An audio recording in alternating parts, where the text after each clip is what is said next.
Dr. Mims, where are you going? I'm getting ready for the Mary Mahoney Professional Nurses Organization's annual scholarship celebration. Hand me my laptop.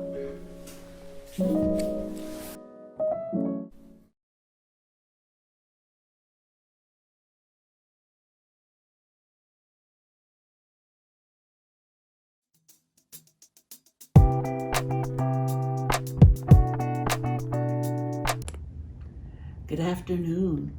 Would you bow your heads and close your eyes and pray with me?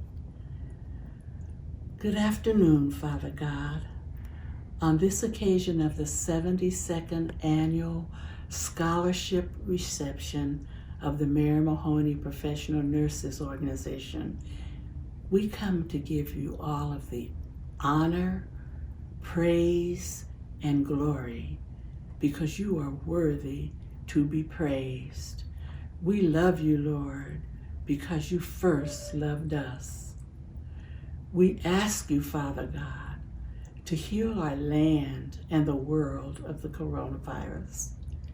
Please restore us to live the lives you would have us live. We pray, Lord, for leaders who are wise, compassionate, peace-loving, and just. We ask you, Lord, to be present with us on this occasion to honor and celebrate our scholarship recipients. We are thankful for and ask you to bless all of those attending this event according to their individual needs. These blessings we ask in the name of your Son, Jesus Christ. Amen.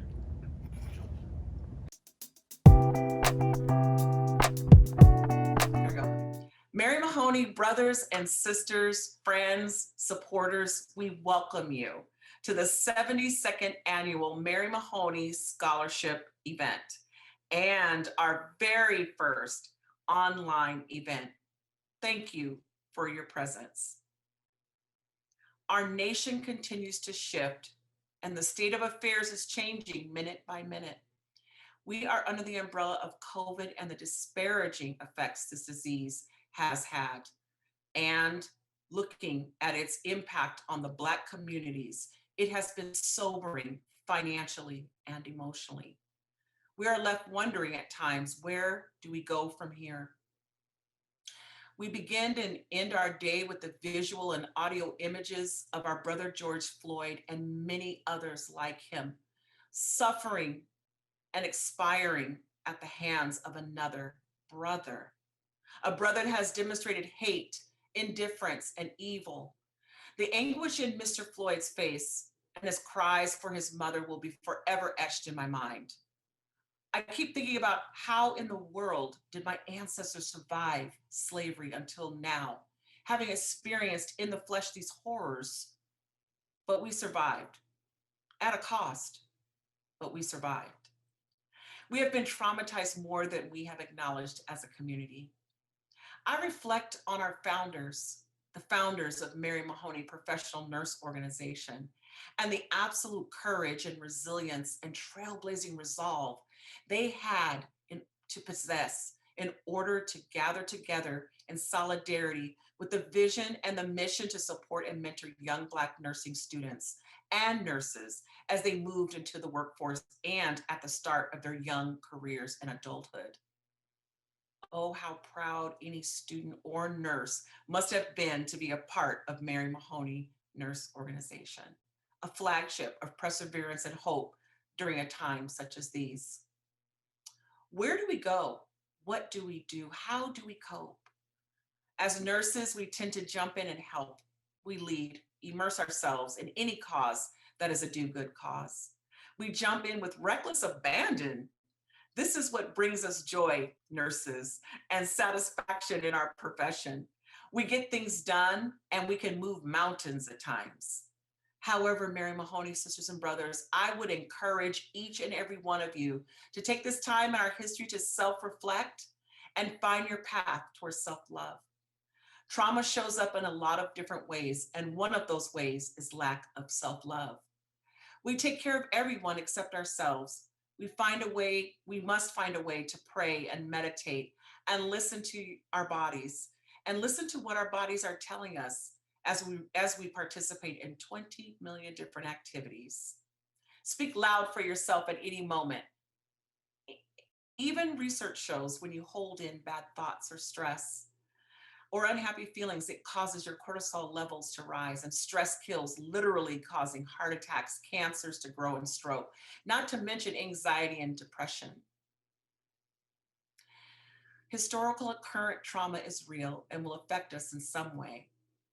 While we have plenty of opportunity to focus on organizing and protesting and learning and doing during these surreal times, we need to take the opportunity to focus on peace and self-love and forgiveness of others and our own human self. I will leave you with two quotes from the great writer, feminist, civil rights activist, librarian, and womanist Audre Lorde. She says, "Your silence will not protect you. And when we speak, we are afraid our words will not be heard nor welcomed. But when we are silent, we are still afraid. So it is better to speak, remembering we were never meant to survive." Welcome.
Hello.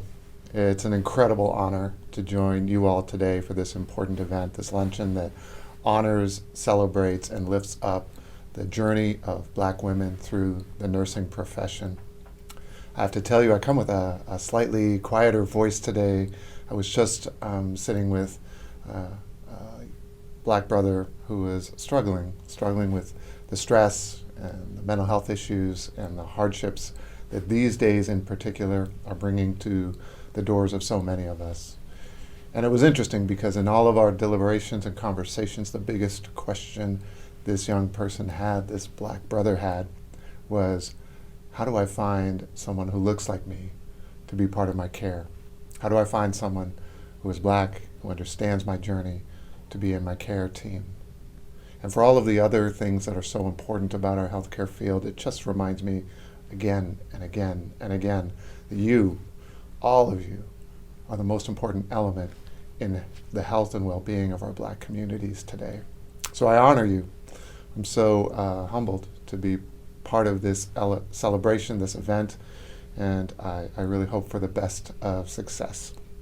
It feels especially important during this year, in this time, during all that we're going through, to promote Black nursing, to be clear and specific and intentional about promoting Black nursing, to get past the barriers and the challenges and the histories and the so many struggles and difficulties that Black women have had to endure and some Black men to become nurses. To thrust ourselves towards a future where Black nurses flourish, are rightfully leading the way in massive scale to the kind of future our communities deserve. I think the study of a life is a good way to gain some lessons for us to focus on during our most challenging days. The study of a life provides lessons to live by. And there's no better life to study, perhaps, than that of Mary Mahoney herself. You all probably know many of these elements, but I think it's worth just spending a few moments on again. Mary Mahoney was the first Black woman to complete her nurse's training in the year 1879 in Boston. She was born to a family of freed slaves in the late 1840s and was raised as part of the hope for a different kind of future for Blacks all over this country. She was one of the first Black members of the American Nurses Association, where she recognized that the nurses associations that existed at the time were doing a heartfelt job of lifting up the needs of nurses, but were leaving behind the specific needs, voices, and necessary considerations for Black nurses in particular. She was educated at Phillips School in Boston, which, it's important to note, was one of the first integrated schools in the country.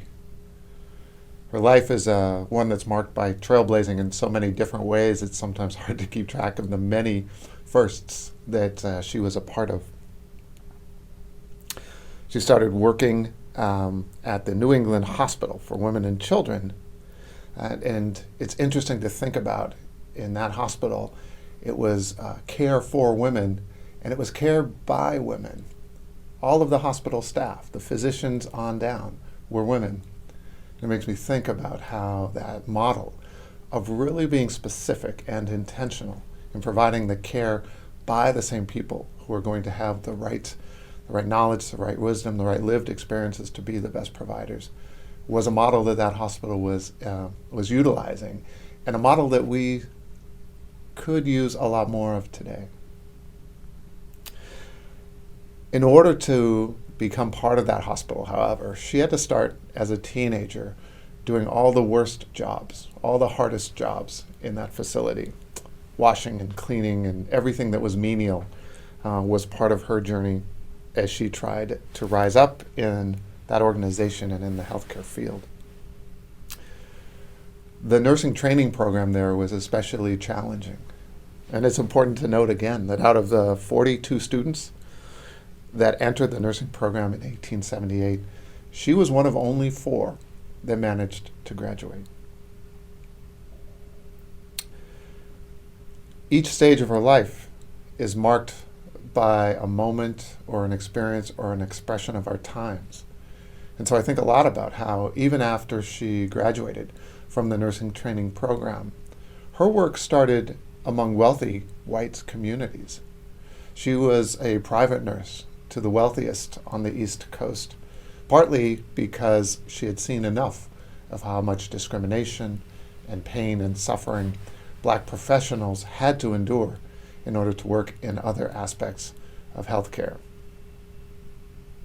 As her practice matured, however, she started focusing more and more on caring for African Americans who were typically denied treatment. She placed herself in the spaces that needed her most, tried to fill the gaps that our healthcare system back then and today seemed to miss. She also went on to continue her career and became the director of the Howard Orphanage Asylum for Black Children in Long Island, New York, providing different ways to be of important service to the most vulnerable in our communities. Even after her professional life was well advanced, she did not stop innovating. She went on to become one of the first women to register to vote in Boston, following the ratification of the 19th Amendment in 1920. She passed away at the age of 80 on January 4th, 1926, having lived a full and important life. And from that life, I think we need to continue to remember the lessons that she was trying to teach us. Because we have a lot of work to do. We have much work to do in our profession of healthcare and the practice of being part of the communities that we care about.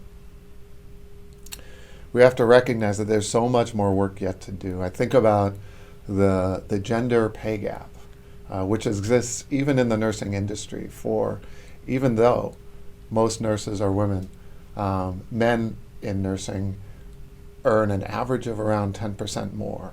The nurses who are women earn about 90 cents for every dollar that a male nurse makes for the very same job in the very same profession.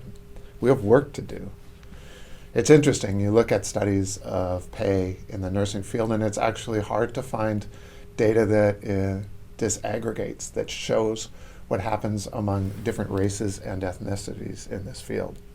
But I do know that nationally, for most Black women, for most jobs outside of nursing, a Black woman earns about 63 cents for every dollar that a white male earns in this society. And I know that there are some data on Black nursing earnings, and that they, at best, earn about 80 cents for every dollar that a white male nurse earns in this society.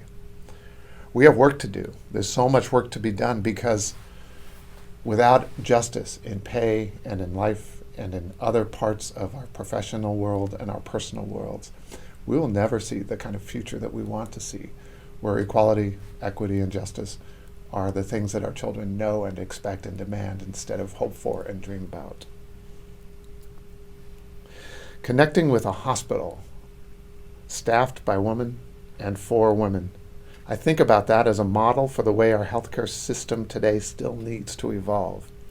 It makes me think about the importance of trusted healthcare, especially in Black communities. Healthcare that is created by us, that is populated by us, and that serves us. The importance of having communities rich with the kinds of clinics that know the story of Blackness, that understand the history of our communities, and that lift up our particular healthcare needs and experiences. That is part of the future I want you all to welcome in, to encourage, and to lift up.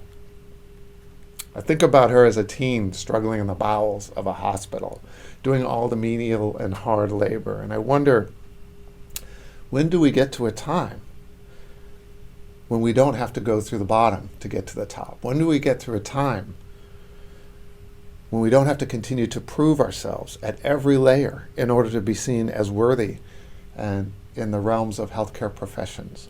When do we as Black people enter the hospitals and the professions at the highest levels and gain even higher recognition as we move through them? I think about her as one of 4 to make the cut out of those 42 who started the program. And I wonder for myself, when do we get to a time when the Black experience does not have to always be about being twice as good, about being exceptionally exceptional in order to get just as far as others who are white, who are male, in other ways, find their path so much easier to travel. I think about those early years for her practicing, serving mostly white, wealthy families in her early career. And it makes me think about our system and how we still have a healthcare system that makes sure that privileged white wealth benefits first from our talents and from the best in our healthcare system. One of the best possible nurses of her time, and she felt compelled to practice with the white community with the most privilege. When do we change our healthcare system to make it so that people who have any kinds of needs from any layer of our society, from any socioeconomic background, from any racial and cultural background, are deemed as worthy as our white wealthy for the best possible care? When will we make healthcare an undeniable right rather than a privilege? When will we make quality healthcare that's culturally relevant an undeniable birthright of every person in this country? I think about the time when she later directed an orphanage for Black children, and our obligation, our duty to lift up Black and brown children that goes even today. Our Black children are orphanized by the education system as we see it right now, orphanized by the systems that place so many of our young Black and brown people in prison. When do we get to a time when the rights of children to become whatever they want to be, to lift up as high as Mary did, become something that we all take responsibility for? I think even about her later life, when she became one of the first women to vote. At age 74, think about that, how beautiful and powerful that is. What she brought in that moment of empowerment and uplift in a way that is so meaningful. She was standing there voting for women's rights. She was standing there voting for Black rights. She was standing there voting for elder rights, all in that one moment. What kind of power is that? What kind of lessons do we need to learn from her life? This is a time our Black communities bear witness to the deepest depths of racism. Our Black communities have known all of this for generations upon generations. We know all about the depths of racism that face us. But this is a time when we bear witness in a particular way, when we force people to see what our poor educational opportunities do to our children, especially in Black communities, when we force to shine a light on what economic deprivation is doing to our Black families, especially, when we force people to see what our prison systems, mass incarceration systems, is doing to our Black folks, is doing to us especially, when we force people to see what police bullets are doing to us, especially, when we force people to see the way our healthcare system leaves us behind, especially now, as we see this pandemic and we find ourselves as Black communities under a triple threat of a pandemic, the threat of being subject to the worst outcomes from this illness itself, the threat of being placed in positions where we have the worst access to care, and the third threat, the threat of having to navigate a healthcare system that for generations and generations is not worthy of our trust. What do we do in this moment to change the pattern and the name and the face and the experience for so many Black people in our country? Well, I think Black nurses play the most critical role possible in our society today. I think Black nurses do the most important work in the healthcare setting, and they're still getting underpaid for it. I think Black nurses do the most important work in improving healthcare's focus. I still listen to the words of Liz Thomas, a nurse practitioner from the clinic I worked in the Central District in Seattle, and what she said to me on my first day of the job, where she took me outside and she made me take a look across the community, not toward the building we were working in, but out into the community. And she pointed towards the community and she said, there, out there, that's where your work is going to be most important, because you need to care about the kids who never walk through the doors of your clinic just as much as you care about the kids who do walk through the doors of your clinic. Those are the lessons and the wisdom and the knowledge that Black women know, that Black nurses know. Black nurses do the most important work to make our healthcare system trustworthy. And we know this and see this during this time of vaccination, that it's up to our Black nurses to bring our Black people in for the care that they can feel is safe and trustworthy. Doing the most important work and taking on the greatest risks, we know that Black nurses, Black and brown nurses, are disproportionately killed in the line of duty doing their work during this COVID pandemic. We know that Black nurses are doing the most important work to link healthcare to education, to social determinants, to dignified life and dignified passing, being the most important way for young Black women and men to find professional opportunity and growth in our society today. We know that being a Black nurse is doing the most important work to make healthcare more than a profession, but a spiritual one. We know that Black women and Black nurses are doing more than the work, doing more of the work in order to champion the rights, all of our rights, our civil rights, including our voting rights, just like Mary Mahoney did. So we need wider pathways to this profession. We need more opportunities for young Black people to enter it. It starts with more young children seeing you, looking up to you and admiring you. It starts with you listening to young children, young Black children saying, hey, I might want to be that when I grow up. It starts with more investment and more opportunity and more places for young Black people to enter the profession. It starts with more support and more encouragement and more mentoring along the way. It starts with the ability to show up as your whole self when you do enter this profession. Become everything that you are, that you don't need to leave any part of yourself behind from your community in order to enter the community of nursing. It starts with making sure that there are ladders to leadership, not just entry, but leadership in this profession. A generation to generation machine that keeps giving our world more and more Mary Mahoneys. It starts with this work. It starts with us today. It starts with us in this moment, in this event right now. Our liberation depends on this work, so I celebrate you for being part of it, for seeing a better future, and for showing up in the ways that our communities hope that you always will. Thank you so much for this opportunity to share a few words with you, and I look forward to seeing what we can create together for tomorrow.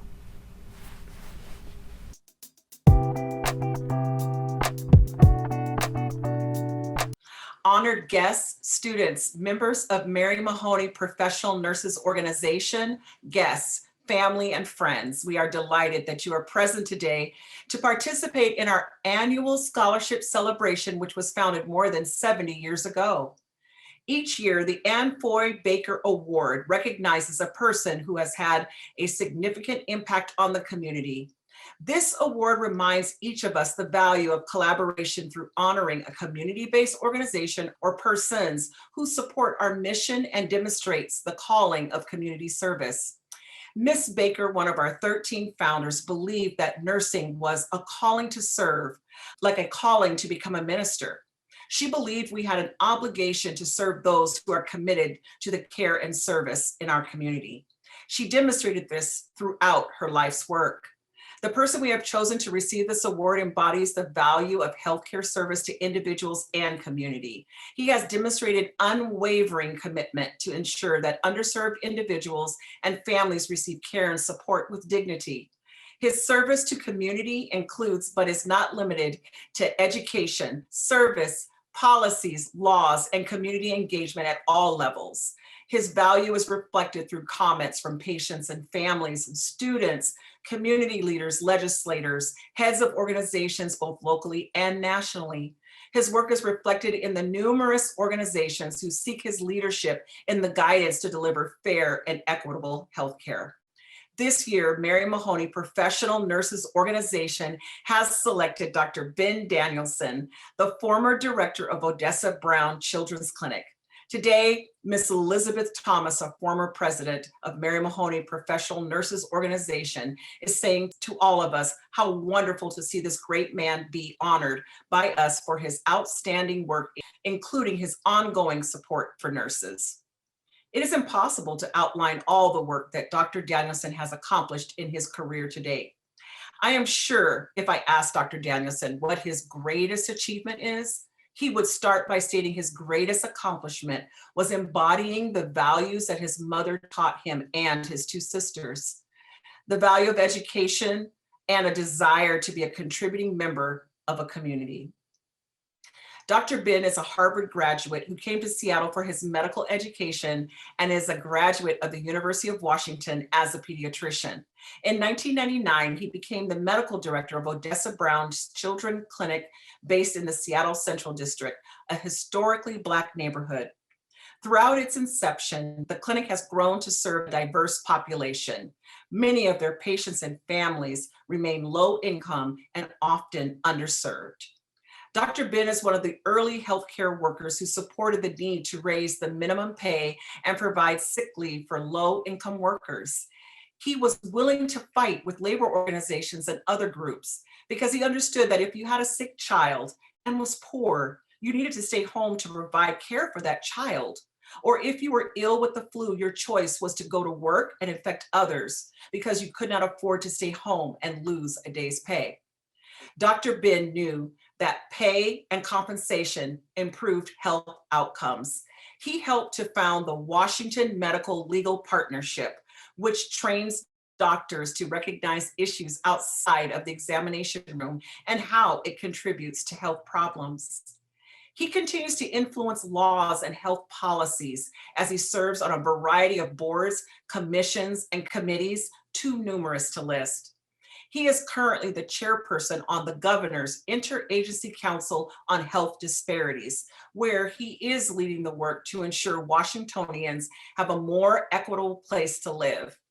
Under his leadership on the council, a task force that he co-chairs in the Office of Equity for the Governor has been created to develop a plan to eliminate racism in the state.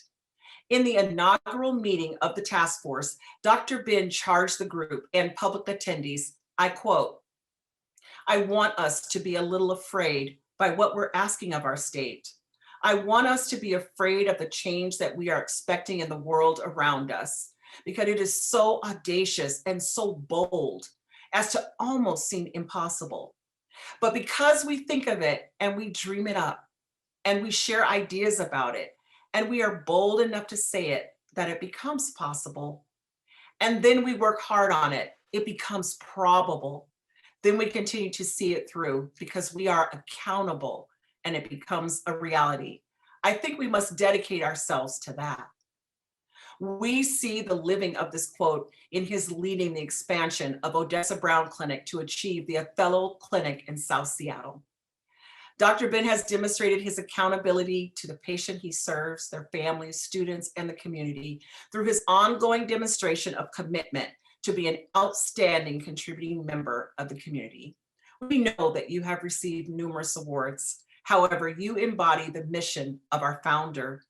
For his service and leadership, we are honored to award you the Ann Foy Baker Award for 2021.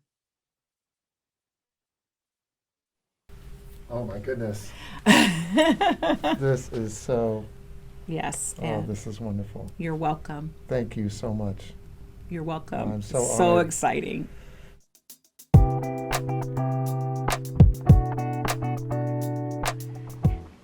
Good afternoon. I'm Mary Lee Bell, a member of Mary Mahoney and the chairperson of the Endowment Committee. In 1993, Mary Mahoney Professional Nurses Organization created an endowment fund to serve as a permanent resource for providing funding for scholarships to students of African heritage pursuing careers in professional nursing. Since our inception, we have provided 223 scholarships totaling over $130,000. Since 1993, We've given 102 people scholarships, the total being over 200,000 altogether. Currently, I am one of 13 endowed members, and for me and my late husband Henry, to be a part of this living legacy has been extremely rewarding. The other 12 members, of which some are deceased, are Dr. Catherine Bernard, Emeritus, deceased; Mrs. Shirley M. Guilford and P. Lloyd Guilford, deceased; Dr. Gil Chapman Holodaran and Dr. Ty Holodaran, deceased; Mr. Paul A. Merriman, Dr. Robert Monahan, deceased, and Mrs. Marilyn Monahan; Mrs. Mary Osborne; Mrs. Rachel S. Pitts, sponsored by Dr. Marla Salmon; Mr. Roger and Mrs. Annette Riegers, owners of the Tudor Foundation; Dr. Lois Price Spratlin, Emeritus, deceased, and Dr. Thaddeus Spratlin; Dr. Arthur R. Thompson and Dr. Elaine A. Thompson; Mrs. Elizabeth Thomas, deceased, sponsored by Dr. Richard Dion and Mrs. Margaret Peggy Dion; Mr. Larson L. Turner and Mrs. Mary E. Noble Turner, both deceased, sponsored by Mrs. Frankie T. Manning. If you would like more information on our endowment fund, please visit our website, www.marymahoney.org, and find out how you can make a difference. We would be delighted if you were to join us and become an endowed donor.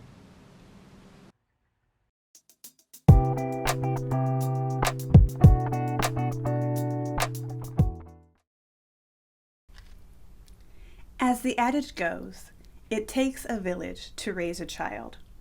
And while that might seem cliche, it is a mantra that I have believed and lived by since I was a child. As one of 7 children in a military family, I quickly learned how to develop friendships at each base we moved to. Additionally, my parents, who were regularly active in church, made sure that we had a set of church parents. Similar to a godmother or a godfather, my church parents were a grandparent-age couple who would help support me as I grew up. When I started having children, I carried this concept into my parenting. Having my first son as a junior in college meant my teachers, my roommates, and my sorority sisters were all babysitters.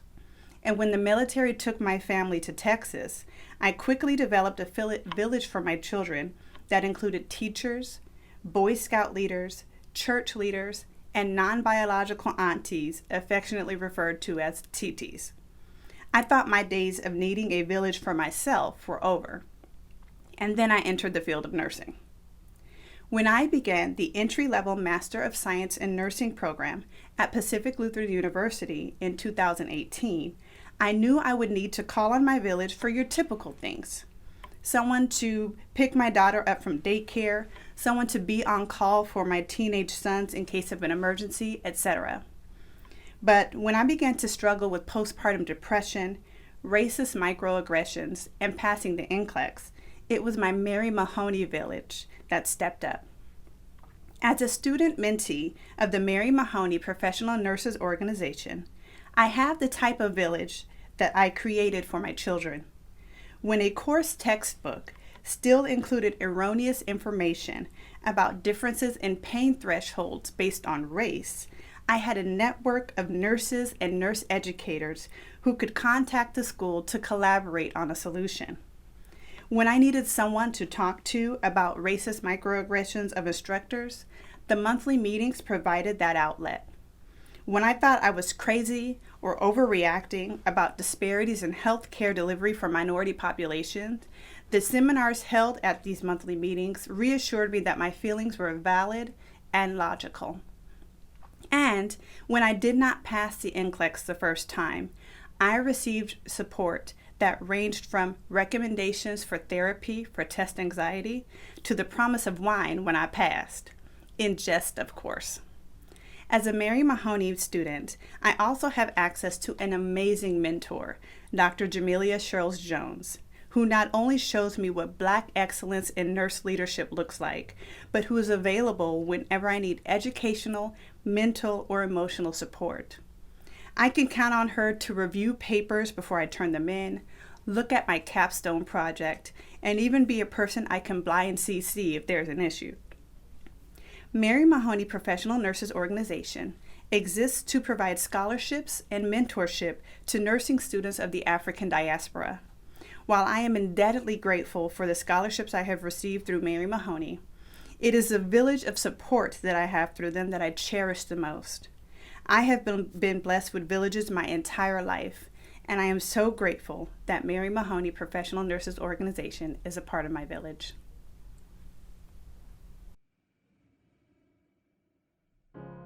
You're broken down and tired of living life on the merry-go-round. Fartun Asher is enrolled at Seattle University in the BSN program and will graduate August 2021.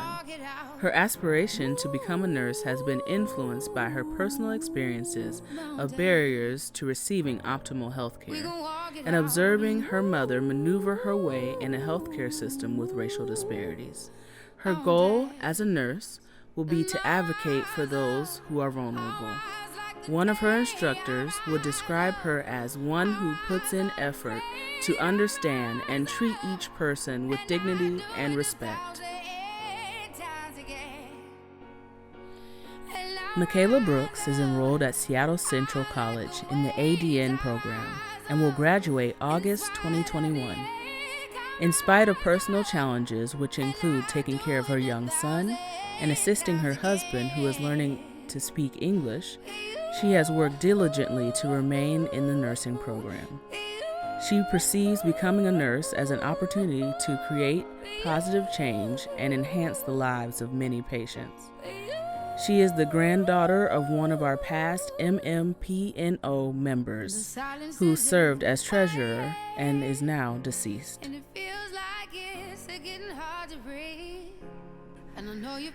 Sierra Daly is enrolled at Seattle Pacific University in the BSN program and will graduate December 2021. One of the many reasons she desires to become a nurse is to make a difference in the lives of others.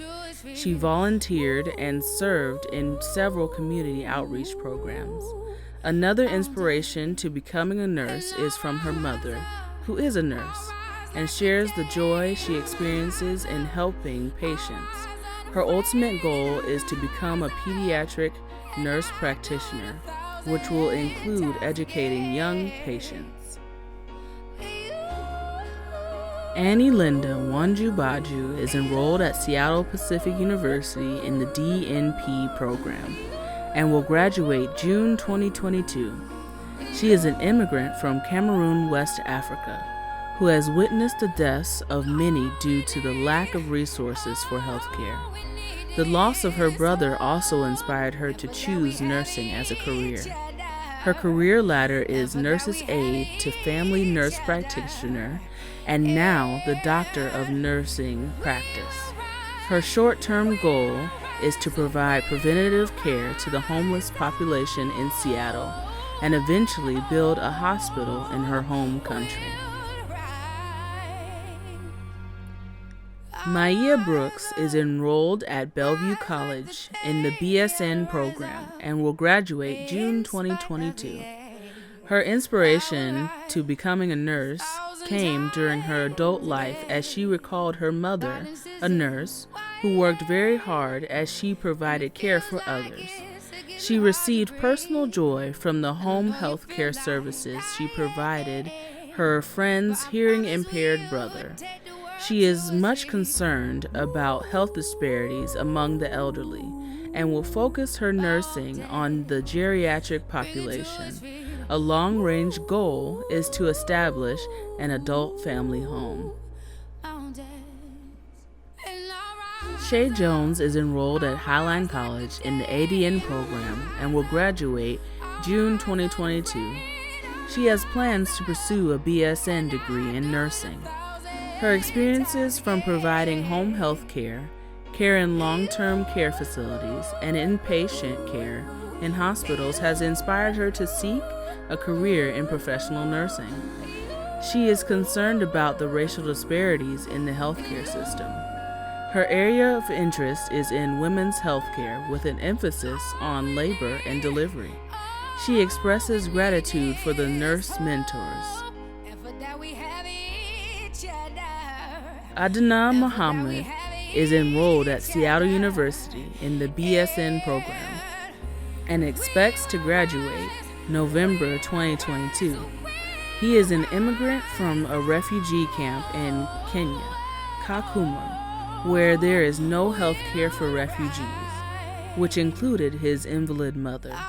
This situation there is one of many reasons he decided to become a professional nurse. He presently has the responsibility of caring for his family of 5, which includes a father who is hospitalized in a coma. He provides much voluntary assistance in the community.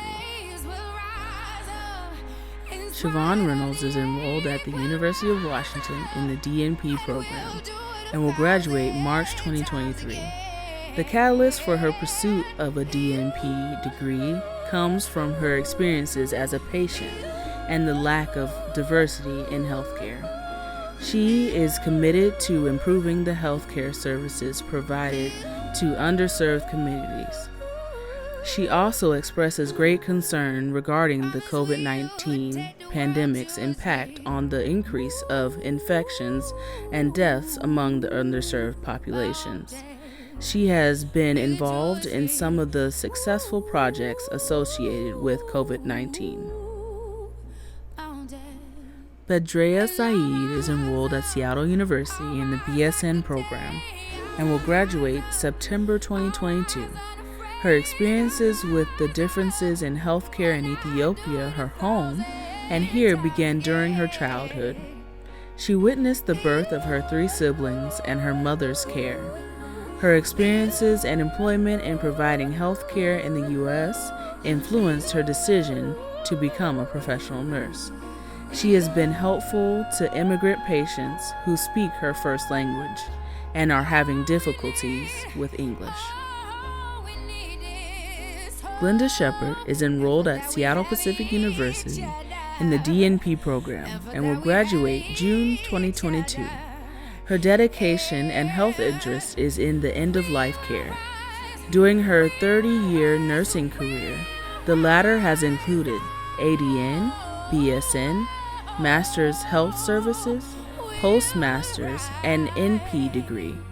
At this time in her life, she is seeking to become a DNP with the intent of improving the end-of-life care, conducting research, and mitigating unnecessary suffering for the dying patients.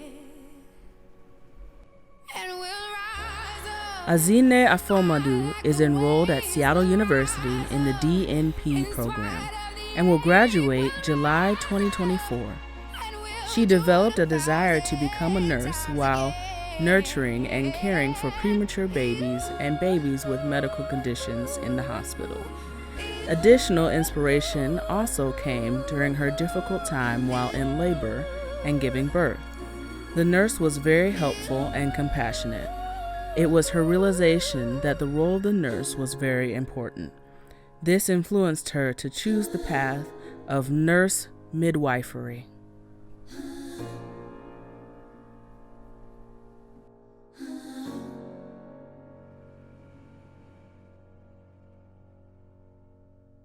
You know, we're here to celebrate Mary Mahoney and all that they continue to do, and how we want to ask you to help keep this organization going.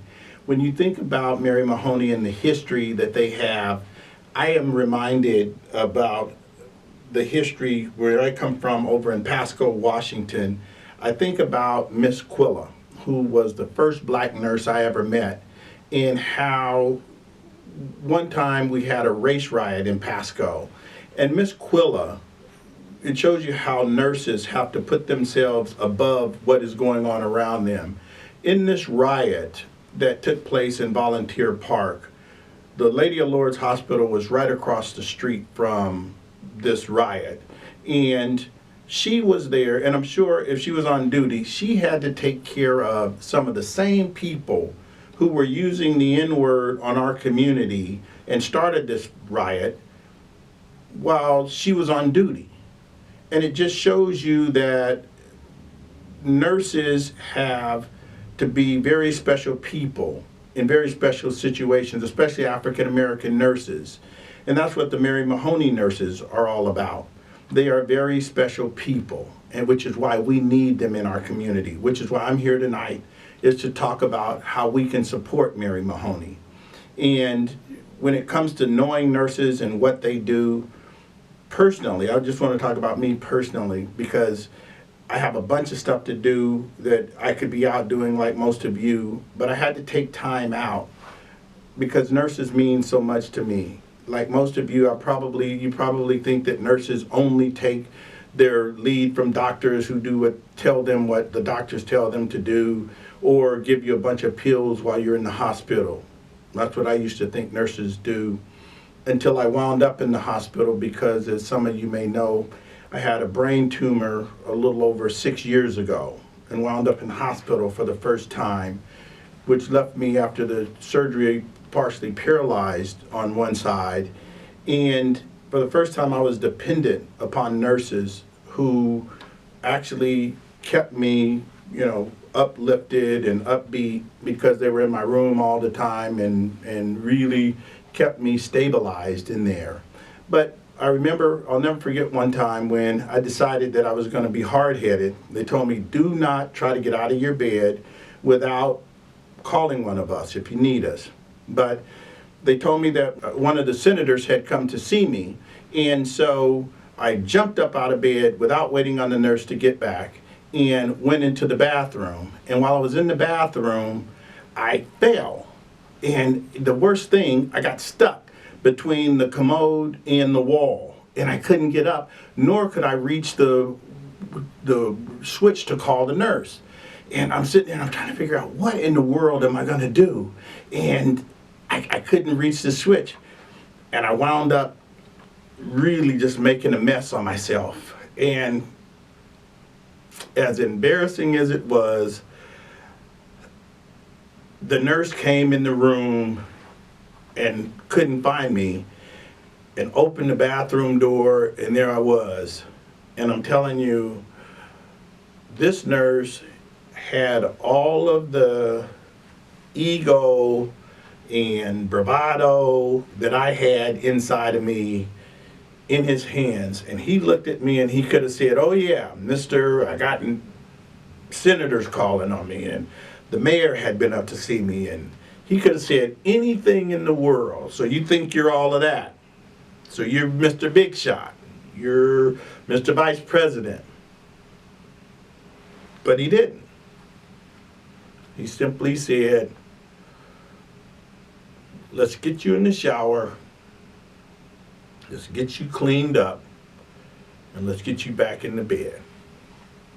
So I took time out of my life today to come here and tell you that that's what nurses do.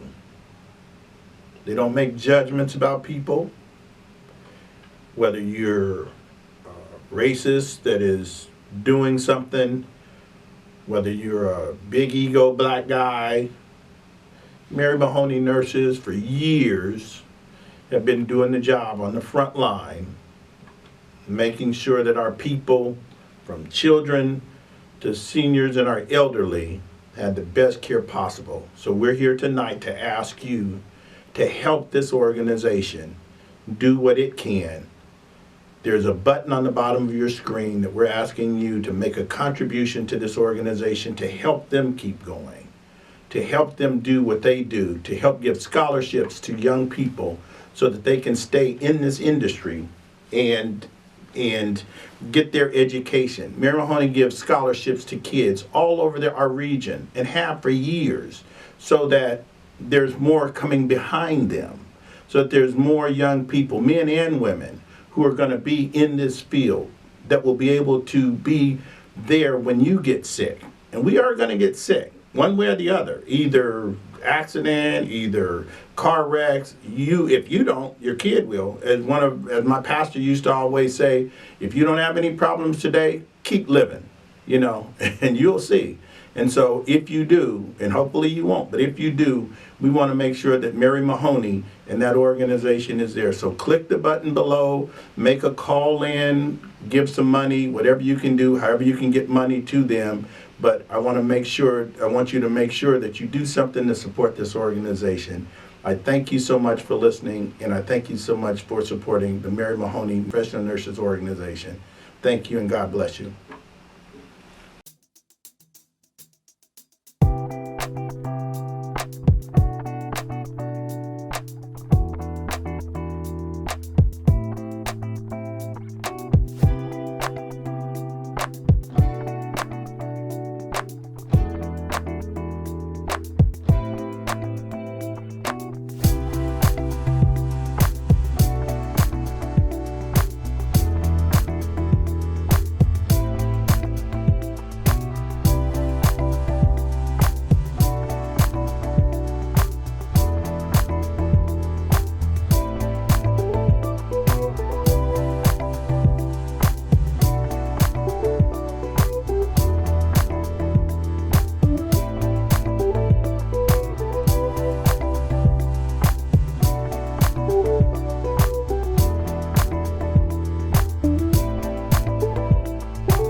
I am the Reverend Dr. Kelly Brown, Senior Pastor of Plymouth Church, United Church of Christ in Seattle, Washington, and I bring you greetings.